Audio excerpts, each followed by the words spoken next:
Yes please come. Good afternoon ma'am. Good afternoon sir. बैठिए। Thank you sir. आप सुनीता मीणा है ना? सर कुछ बताइए अपने बारे में। सर जैसा कि आप जानते हैं मेरा नाम सुनीता मीणा है। मैं राजस्थान के जयपुर ज़िले से की निवासी हूँ और मैंने स्टडीज़ में बीए किया है हिस्ट्री ऑनर्स एंड फिलोसफी में। उसके बाद मैंने हिस्ट्री ऑनर्स एंड फिलोसफी। जी सर। ये कैसे होता है? मेरा ऑनर्स तो एक ही विषय में होता है शायद। सब्सिडरी मेरा फिलोसफी। अच्छा ठीक है। जी सर। उसके बाद मैंने एमए किया और मैं पिछले 3 साल से इनकम टैक्स डिपार्टमेंट में एज ए इंस्पेक्टर काम कर रही हूँ। एमए किस विषय में किया आपने? सर हिस्ट्री में। एमए हिस्ट्री में किया और आप 3 साल से इनकम टैक्स डिपार्टमेंट में काम कर रही हैं। जी सर। और पिछले 3 सालों से मैं विवाहित भी हूँ। अच्छा अच्छा। आपके हस्बैंड भी सर्विस में ही किसी? जी सर। वो क्या करते हैं? वो भी इनकम टैक्स इंस्पेक्टर हैं। सेम सर्विस में आप लोग हैं। आपका सिलेक्शन इंस्पेक्टर ग्रेड पे हुआ था या सब इंस्पेक्टर पे हुआ था? इंस्पेक्टर इंस्पेक्टर पे हुआ था।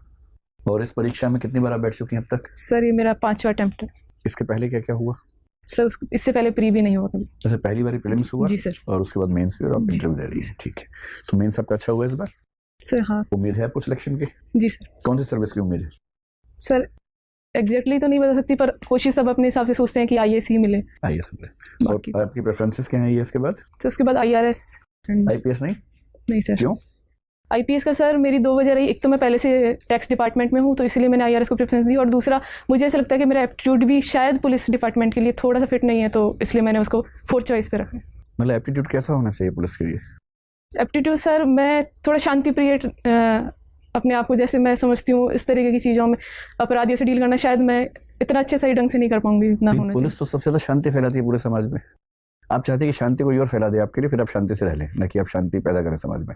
नहीं सर ऐसा नहीं है, लेकिन पुलिस को कई बार ऐसी चीज़ों से डील करना पड़ता है जहां अगर उसके एप्टीट्यूड का व्यक्ति होगा तो वो ज़्यादा अच्छे से डील कर पाएगा। मैं शायद अपनी सर्विसेज के शायद साथ न्याय नहीं कर पाऊँ तो इसलिए जैसे किसी को मारना पीटना हो तो आप शायद नहीं कर पाएंगे। जी सर थोड़ा मैं या एनकाउंटर करना पड़ जाएगा कभी तो शायद नहीं कर पाएंगे, ये लगता है आपको? जी सर। ठीक है।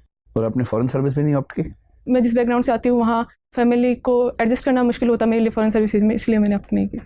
अच्छा, फैमिली का मतलब आप अपने हस्बैंड की बात कर रही हैं? हस्बैंड मेरी सास, और वो मतलब सास शुरू से गांव में रही हैं, वो जयपुर आने तक में भी उनको थोड़ी हिचकिचाहट होती है तो बाहर मेरे साथ जाना, और फिर मेरे हस्बैंड अकेले उनके संतान है तो मैं समझती हूँ। मान लीजिए आप आईएएस बन गई, आईआरएस बन गई, आपके हस्बैंड तो इंस्पेक्टर हैं, तो ऐसा तो नहीं कि इससे आपका वैवाहिक जीवन खराब हो जाएगा? नहीं सर मैं फुल कॉन्फिडेंट हूँ, हमारी अंडरस्टैंडिंग काफ़ी अच्छी है तो ऐसा कोई इशू नहीं है। ऐसी 2 फिल्मों का नाम बता सकती है जहाँ ऐसा ही हुआ था कि वाइफ हस्बैंड से आगे निकल गई थी और उसके बाद चीज़ें ठीक चल नहीं पाई? हिंदी की बहुत प्रसिद्ध फिल्में हैं ऐसी जो इसी थीम पे बनी है। सॉरी सर मैं मूवीज़ का आइडिया नहीं। ऐसा कोई फिल्म देखी है? एक अभिमान फिल्म बहुत प्रसिद्ध है इस मामले में। मतलब ईश्वर करे कि सब ठीक रहे। मैं तो वैसे कह रहा हूँ कि एक भारतीय समाज में ऐसा भी कुछ लोग सोचते हैं।